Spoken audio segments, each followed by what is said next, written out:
এতদিন পশ্চিমবাংলায় একটা অন্য সরকার চলছিল, সেক্ষেত্রে তার এফেক্ট টলিউড ইন্ডাস্ট্রিতে পড়েছিল। গা জোয়ারি, জোরপূর্বক অনেক কিছু করা, ইত্যাদি ইত্যাদি কত কিছুই তো আমরা সহ্য করলাম। এখন প্রশ্নটা হচ্ছে, নতুন সরকার ক্ষমতায় এসেছে, এই জিনিসগুলো যদি একটুখানি দেখভাল করা হয়, আমার মনে হয় টলিউড ইন্ডাস্ট্রির জন্য উপকার বই অপকার হবে না। কারণ আমাদের টলিউড ইন্ডাস্ট্রিটা খুব ছোট্ট একটা ইন্ডাস্ট্রি। বলিউডের মতন বা সাউথ ইন্ডিয়ান ফিল্ম ইন্ডাস্ট্রির মতন এত ব্রড তো নই আমরা। তো পশ্চিম বাংলায় যদি বাংলা সিনেমা প্রপার টাইমে শো বা প্রপার কাউন্টিংয়ে শো না পায়, বাঙালি দর্শক আর যেটুকুও বাংলা সিনেমা দেখছে সেটুকুও আর দেখতে হলে আসবে না। কারণ এত ব্যস্ততার মধ্যে মানুষের সত্যি এখন দেখে মানে দেখবার টাইম নেই যে আমি আমার কাজকে অফ করে সিনেমাটা দেখে আসি। মানুষ এখন সিনেমা দেখতে যায় জাস্ট বিনোদিত হবার জন্য, তাও যদি তার কাজে কর্মের ফাঁকে সেই টাইম অ্যাডজাস্ট হয় তবে তাদের বাংলা সিনেমা দেখার প্রতি যে ডিসিশন সেটা আসে। আমি বলবো না সবার ক্ষেত্রে, তবে 90%-এর ক্ষেত্রেই তাই। আপনারা নিশ্চয়ই আমার সঙ্গে একমত হবেন। এরকম একটা সিচুয়েশনে কিছুক্ষণ আগে উইন্ডোজ প্রোডাকশন হাউসের অন্যতম একজন কর্ণধার শিবপ্রসাদ মুখোপাধ্যায়ের একটি পোস্ট দেখে মনটা জাস্ট খারাপ হয়ে গেল। সত্যি তো, কৌশিক গাঙ্গুলির ছবির সঙ্গে যদি এটা হয় তাহলে খুব নর্মাল যারা পরিচালকেরা আছেন, যারা হয়তো কৌশিক গাঙ্গুলির মতন এত নাম করেননি, এত ওয়েল নোন নন, তাদের কি হবে?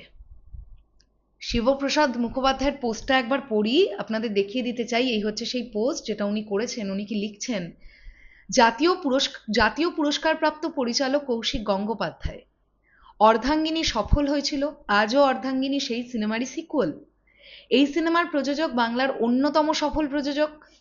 কৌশিক গঙ্গোপাধ্যায়ের বর্তমানে একটি কমিটির অন্যতম সদস্য, যারা নির্ধারণ করবে ভবিষ্যৎ ইন্ডাস্ট্রির কর্মসূচি।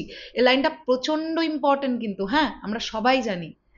কৌশিক গাঙ্গুলি বর্তমানে একটি কমিটির অন্যতম সদস্য, যারা নির্ধারণ করবে ভবিষ্যৎ ইন্ডাস্ট্রির কর্মসূচি, মানে কবে কোন সিনেমা রিলিজ করবে, এই জাতীয় জিনিসপত্রগুলো।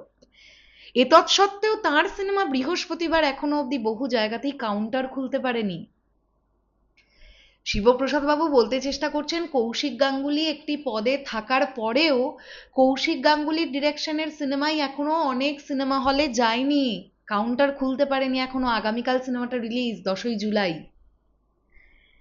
কারণটা কি সেটা অজানা। শোনা যাচ্ছে হিন্দি ছবিকে জায়গা দিতে হবে প্রাইম টাইমে।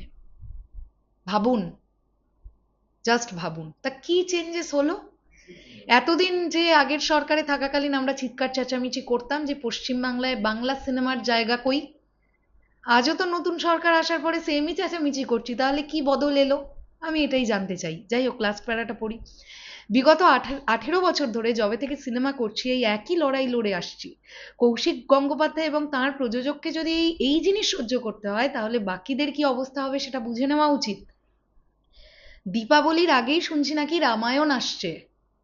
দীপাবলির আগেই রামায়ণ আসছে, আর রামায়ণ নিয়ে কি হাইপ তৈরি হবে আমরা প্রত্যেকেই জানি। পুজোর বাংলা সিনেমাগুলো 2 সপ্তাহ হলে থাকবে তো? Valid point. দুর্গাপুজোয় যে এই যে অলরেডি 4টে, মোস্ট প্রবাবলি 4টে সিনেমার অলরেডি আমরা জানি 4টে সিনেমা আসছে। দেশু 7 আসছে, শরৎচন্দ্র আসছে, একেন বাবু আসছে, আরেকটা কি আসছে, যাই হোক ইতিমধ্যে মনে করতে পারছি না। ও, বহুরূপী সিকুয়েল আসছে। তো এখন বিষয়টা হচ্ছে এই 4টে সিনেমা কদিন হলে থাকবে? রামায়ণ ঢুকে তো সব খেয়ে ফেলে দেবে। শো, হল, প্রাইম টাইম শো।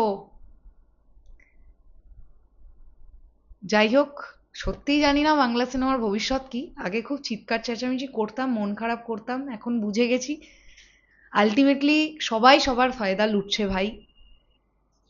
আর হিন্দি সিনেমার প্রভাব বা সাউথ ইন্ডিয়ান ফিল্মের প্রভাব পশ্চিমবাংলাকে যেভাবে গ্রাস করে ফেলেছে, আর ফেলছে জায়গা নেই, যেভাবে গ্রাস করে ফেলেছে, সত্যি বাংলা সিনেমা বাংলার মাটিতে কটা হল পাবে, কটা শো পাবে, সন্দেহ তো থাকছেই।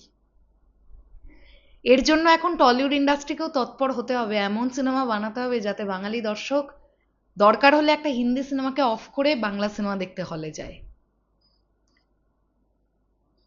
দেখা যাক টলিউড কি করবে। শেষ করলাম ভিডিওটা। তোমাদের কি বক্তব্য বিষয়টাকে নিয়ে কমেন্ট সেকশনে জানিও। তাহলে এখনের জন্য টাটা।